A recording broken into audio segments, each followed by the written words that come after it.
A single photograph. For more than a century, it remained in the archives, admired for its dignity and grace.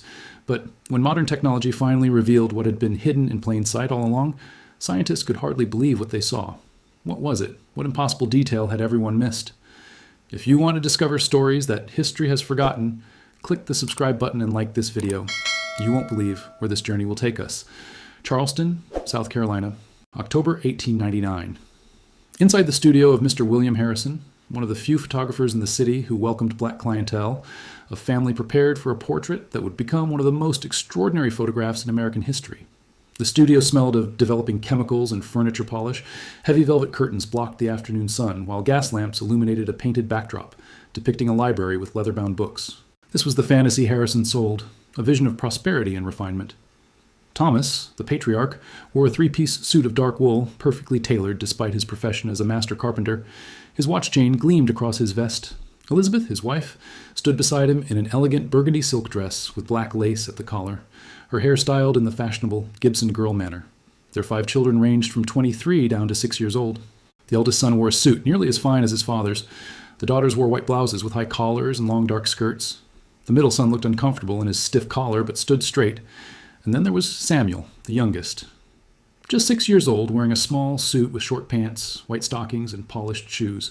His face held that mixture of solemnity and barely contained fidgeting that all children displayed before cameras when exposures required absolute stillness. Harrison positioned them carefully. Thomas and Elizabeth in the center, children arranged by height, with young Samuel in the front right.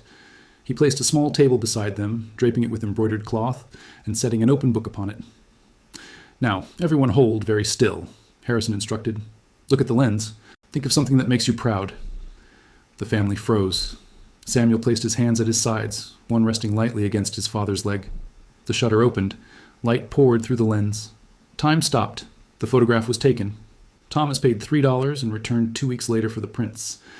That photograph hung in their parlor for years, then traveled through relocations and hardships until it was donated to the National Museum of African American History and Culture. It was cataloged, admired, studied, but no one noticed. The secret was there, captured in silver halide crystals, but invisible for the next 124 years. Dr. Rachel Foster had been working at the National Museum of African American History and Culture for 3 years. Her job was methodical, often repetitive, but deeply meaningful, scanning the museum's vast photograph collection using technology that could capture details invisible to the naked eye. The new scanner was a marvel, capable of 4,800 dots per inch resolution, revealing fabric texture, paper grain, even individual crystals of the original silver emulsion. It was designed to preserve fragile images digitally while extracting every possible detail. On a frigid January morning in 2023, Rachel pulled a photograph from climate-controlled storage. The label read, "Thomas Family, Charleston, SC, 1899. Studio portrait. Donated 1987. She had seen it before. Beautiful, striking in its dignity. The family's clothing, their posture, their direct gaze spoke of pride and achievement. Exactly the kind of image the museum treasured. Evidence of black prosperity in an era when such narratives were systematically erased. Rachel placed the photograph on the scanner bed and initiated the scan. The image materialized line by line in stunning clarity. Faces appeared first, then clothing, the painted backdrop, the decorative table. Then the scan reached the bottom, where young Samuel stood. Rachel's hand froze. She leaned closer, her breath catching. Something about the child's right hand looked unexpected. She zoomed in once, then again, and again, until the pixels resolved into perfect clarity. "Oh my God," she whispered. Samuel's right hand, resting against his father's leg, had 6 fingers. Not a blurred artifact, not a trick of light. 6 distinct, fully formed fingers, clearly visible in the high-resolution scan. Rachel sat back, her mind racing. She zoomed to the left hand. Normal. 5 fingers. She returned to the right hand. 6 fingers, unmistakable. The extra digit appeared on the pinky side. Post-axial, polydactyly. It wasn't some vestigial nub. It looked proportional, functional, just another finger. Rachel's heart pounded as she searched the museum's database. Who was this family? Were there other photographs? Medical records? Within an hour, she had a name. Thomas, master carpenter of Charleston. Within 2 hours, she made a phone call that would change everything. "Dr. Webb, this is Dr. Rachel Foster from the National Museum of African American History. I need you to come to Washington immediately. I think I found something extraordinary." Dr. Marcus Webb arrived at the museum 48 hours later. A geneticist at Johns Hopkins University specializing in hereditary conditions in African American populations, Marcus approached his work with deep respect for the painful history of how black bodies had been exploited in medical research. Rachel met him in the examination room, the 1899 photograph resting in an archival sleeve on a light table. Beside it, her laptop displayed the high-resolution scan. "Thank you for coming," Rachel said. "I need you to tell me I'm not imagining this." "Oh," Marcus pulled on white cotton gloves and lifted the photograph, studying it with his naked eye. At normal viewing distance, the family looked exactly as expected. Dignified, well-dressed, proud. He could barely make out individual fingers at this resolution. Then he looked at the digital scan. Rachel had zoomed in on Samuel's right hand. Marcus's eyes widened. "Bilateral or unilateral?" "Unilateral. Only the right hand." Marcus studied the image intently. Post-axial polydactyly. The extra digit is beside the pinky finger. And look, it's not deformed. It appears fully formed with complete articulation. He sat back, removing his glasses. This is remarkable. Polydactyly occurs in about 1 in every 1,000 births. But to capture it so clearly in an 1899 photograph, and for it to go unnoticed for over a century... "There's more," Rachel said, pulling out a thin folder. "The donor said this family were master carpenters in Charleston, multiple generations of craftsmen, highly respected." Marcus's interest sharpened. "Multiple generations?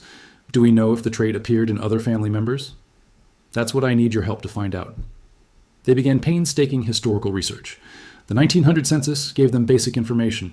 Thomas, born approximately 1849, occupation carpenter. Elizabeth, his wife, 5 children, including Samuel, age 7. A property deed from 1897 showed Thomas had purchased a building on King Street, significant for a black man in that era. A clerk's notation read, "Thomas, master carpenter of considerable reputation." "They weren't struggling," Rachel observed. "This was a successful family." Marcus nodded. "Which makes me wonder, if this child had a 6th finger and the family was prosperous, they clearly didn't hide it. They posed him front and center in a professional portrait." "What does that tell us?" "Perhaps they didn't see it as shameful," Marcus replied. "Or they knew about it and considered it normal because it ran in the family." Rachel leaned forward. "Then we need to trace this lineage. If it's hereditary, there could be descendants alive today." The work was slow and frustrating. Many post-Reconstruction records were incomplete, lost, or deliberately destroyed. Black families' births often went unregistered. The Great Migration scattered families nationwide, breaking documentation chains. But Rachel was persistent and Marcus patient. They worked together across months, slowly piecing together the Thomas family's story. Church records from Moore Street Baptist Church in Charleston provided the first breakthrough. Thomas and Elizabeth had been active members, and meticulous record-keeping revealed their children's births and baptisms. Samuel, born March 1893. His older siblings, James, Clara, Margaret, and William. But there was something else, a note in Samuel's baptismal record written in careful hand. "Received into God's grace, marked with his distinction, blessed be his Maker's hands." "Maker's hands," Marcus repeated. "That's specific language." Rachel searched digitized church records. "Look at this.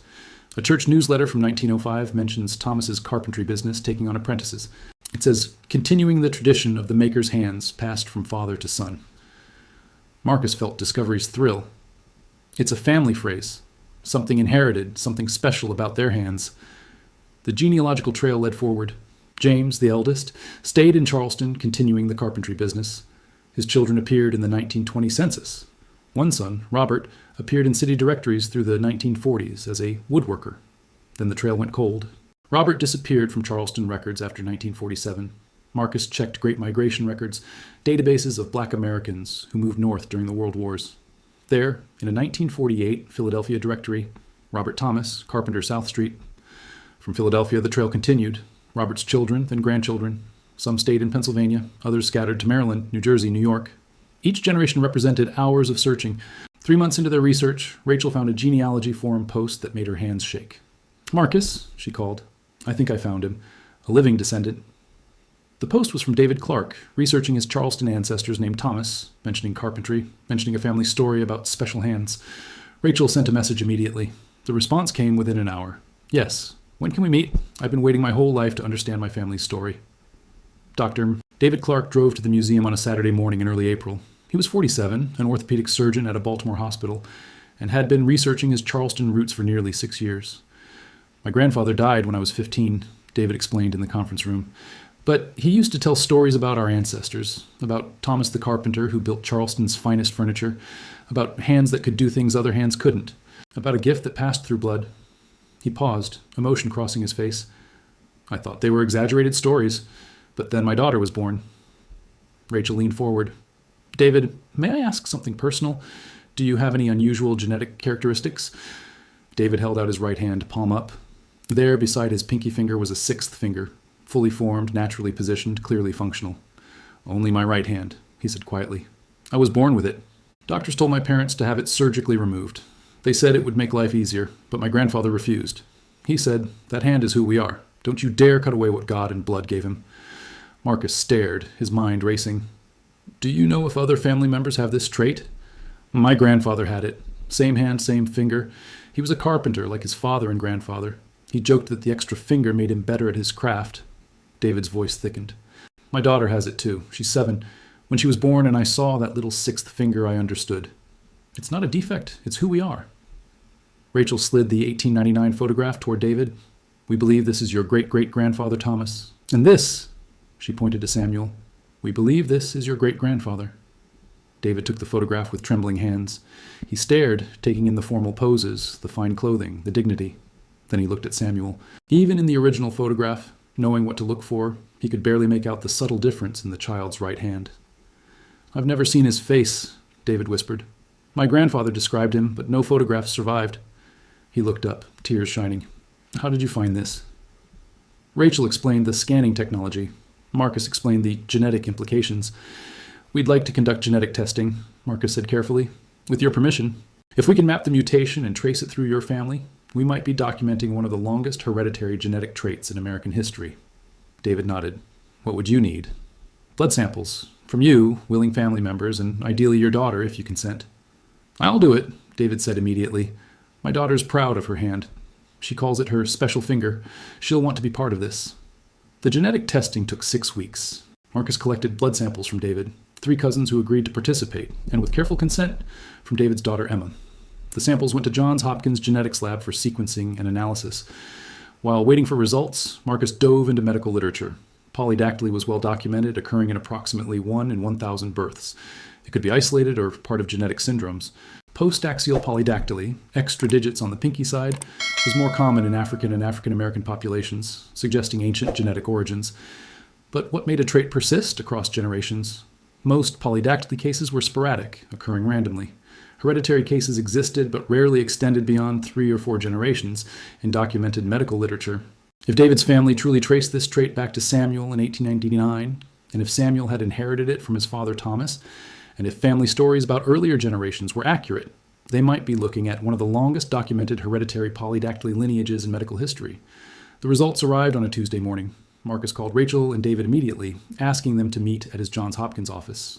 When they gathered around his desk, Marcus pulled up genetic sequencing data on his monitor.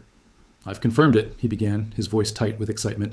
The polydactyly in your family is caused by a specific mutation in the GLI3 gene, which regulates limb development during fetal formation. He pulled up a molecular diagram. This particular variant is exceptionally rare. I've searched global genetic databases.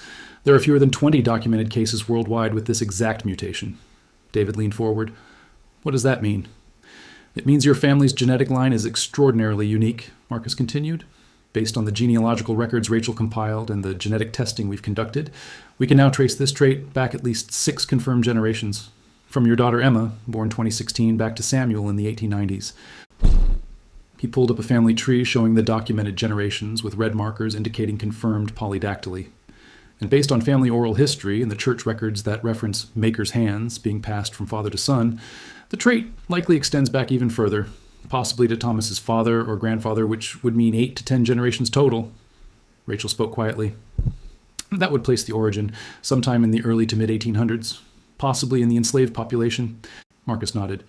The GLI3 mutation likely originated in West Africa. When your ancestor was enslaved and brought to America, he carried that gene. Because polydactyly is a dominant trait, it had a high probability of being passed to each generation. David sat back, absorbing the information. My grandfather said the gift came from Africa, from ancestors who were makers and builders. He was right, Marcus said, and there's something else. He pulled up comparative data. I've been analyzing hand function and dexterity. David, your 12-fingered hands don't just give you more digits. They give you measurably superior fine motor control in specific tasks. Your ancestors weren't just proud because their hands were unique. They were proud because those hands made them genuinely exceptional craftsmen. With genetic confirmation, Marcus and Rachel intensified their historical research, determined to trace the trait as far back as possible. They returned to Charleston, visiting historical societies, church archives, and even elderly community members whose families had lived in the city for generations. Mr. James Washington, a 91-year-old archivist at a small low-country museum, provided unexpected insight. "Six-Finger Thomas?" he said when Marcus mentioned the name. "My grandfather used to tell stories. Said Thomas was the finest craftsman he'd ever seen, could shape wood like it was clay." He pulled out a worn leather journal, his grandfather's notes from the 1920s.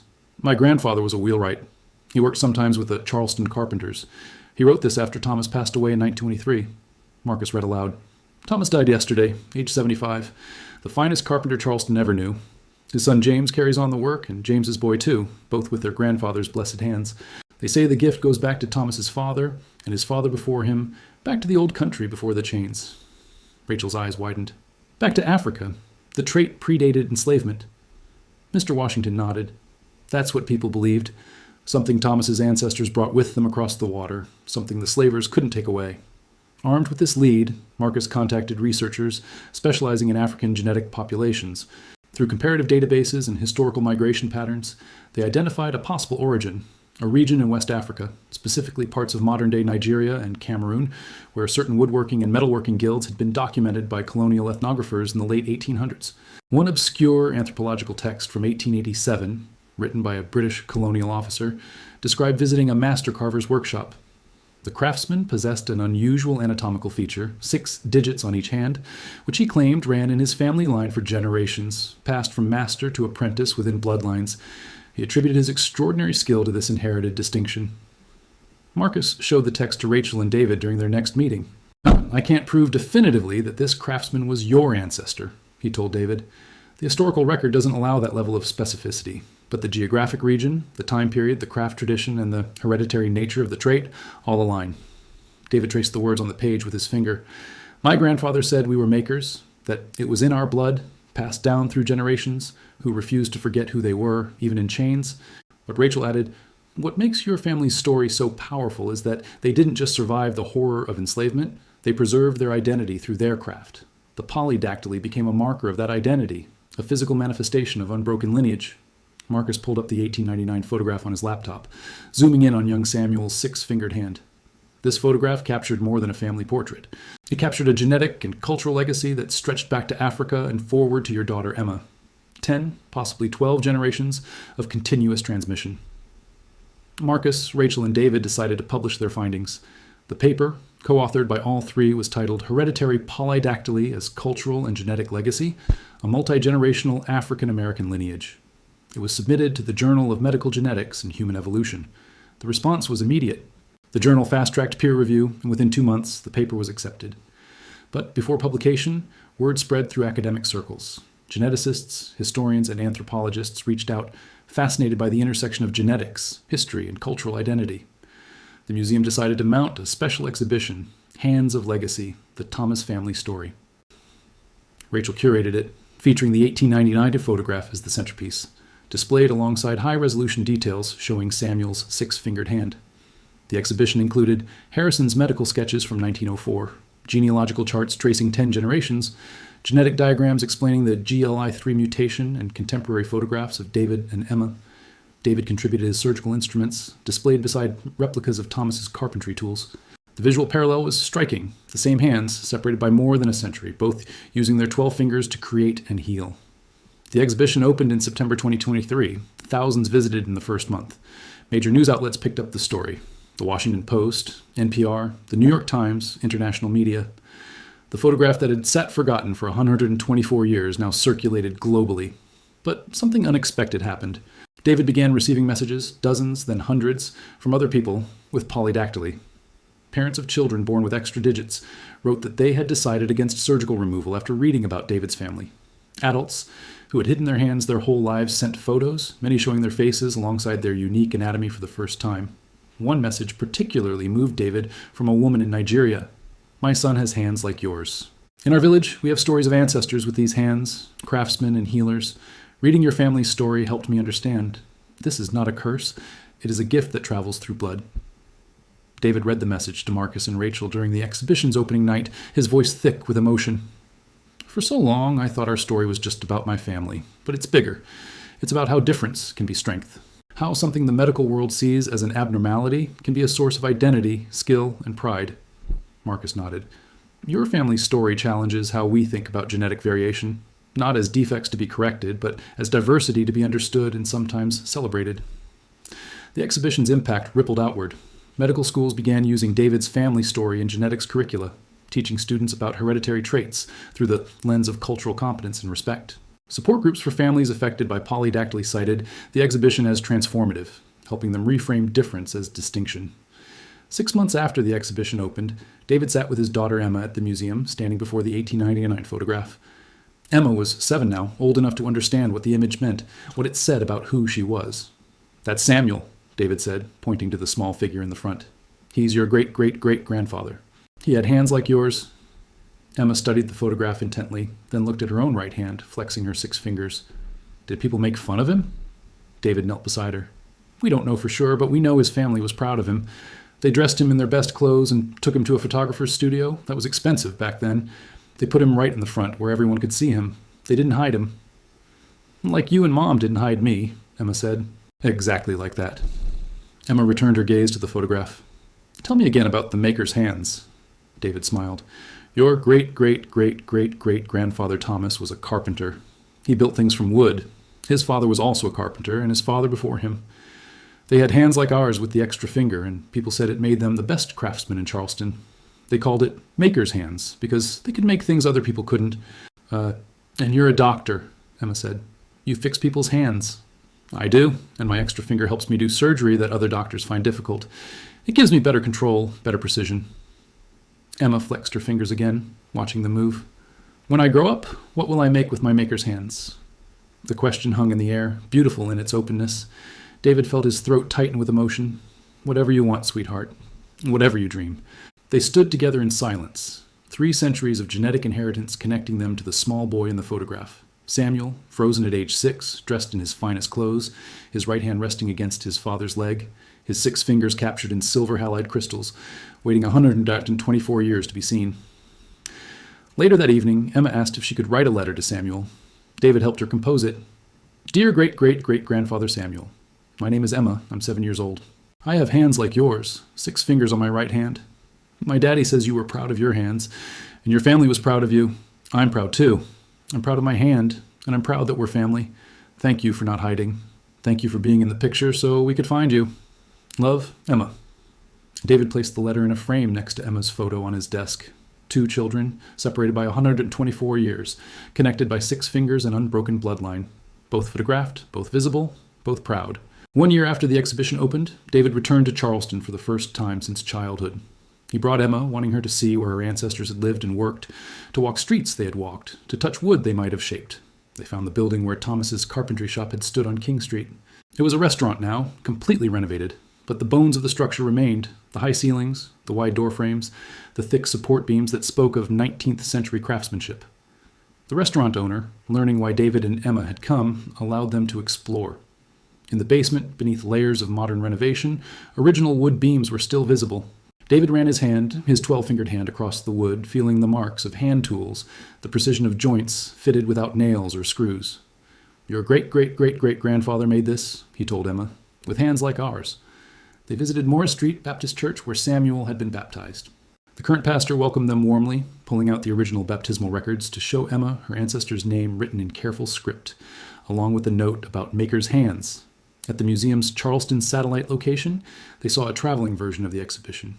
Local families came, many descendants of the black craftsmen and tradespeople who had built Charleston's prosperity, despite being denied its full benefits. They shared stories of their own ancestors, their own family traits, their own survival of history's cruelties. An elderly woman approached David and Emma. My great-grandfather knew Thomas, she said, used to tell stories about him. Said he was a quiet man, but his work spoke loud. Said you could always tell furniture Thomas made because it was perfect. Joints so tight, finish so smooth. Said Thomas had special hands. Emma held up her right hand. I have them too. The woman's eyes widened, then filled with tears. She took Emma's hand gently in both of hers. "Blessed child, you carry him with you." That evening, sitting on the hotel balcony overlooking Charleston Harbor, David told Emma about the Middle Passage, about the enslaved Africans who had been brought across that water in chains, about how her ancestor, perhaps Samuel's great-great-grandfather, had survived that journey with nothing but his body, his memory, and the genes that would be passed forward through generations. "They took everything from him," David said quietly. "His freedom, his home, his name, his language. But they couldn't take what was in his blood. And that traveled forward, through your great-great-great-great-great-grandfather, through Thomas, through Samuel, through my grandfather, through me, to you." Emma looked at her hand in the dimming light. "The gift that travels through blood. Yes. And I'll pass it to my children? Maybe. If you have children, and if they inherit the gene. The genetic trait is dominant, so there's a good chance." Emma smiled. "I hope they do. I hope they have makers' hands, too." 6 months later, the academic paper won the Journal of Medical Genetics Award for Excellence in Historical Genetics Research. David, Rachel, and Marcus accepted it together at a ceremony in Baltimore. Now, in his acceptance speech, David spoke not about science or genetics, but about identity and survival. For 124 years, my great-great-grandfather Samuel stood in that photograph, his six-fingered hand visible but unseen. The technology to see him didn't exist yet. The framework to understand him didn't exist yet. But he was always there, waiting, because his family was proud enough to photograph him, because archivists were careful enough to preserve that photograph, because researchers were curious enough to look closely. We finally saw him. We finally understood. And in seeing him, we saw ourselves. That's the power of not hiding. That's the legacy my family gave me, and the legacy I give my daughter. Be visible. Be proud. Be exactly who you are, because someone in the future might need to see you to understand themselves. The photograph of Samuel and his family now resides permanently in the National Museum of African American History and Culture's main hall, displayed prominently with interactive screens allowing visitors to zoom in on Samuel's hand and learn the full story. It has become one of the museum's most viewed exhibits. And sometimes, late at night, David pulls up the high-resolution scan on his computer, zooms in on Samuel's six-fingered hand, and feels the weight of connection across time. The same mutation, the same chromosomes, the same 12 fingers, linking him to a child who stood solemn and proud in a Charleston photography studio in 1899, not knowing his hand would speak across more than a century. Samuel couldn't have known his photograph would be magnified and studied, that his hand would become famous, that his genetic legacy would be documented and celebrated. He simply stood that day, dressed in his finest clothes, being exactly who he was. But his hand spoke across the years, and finally, someone had listened.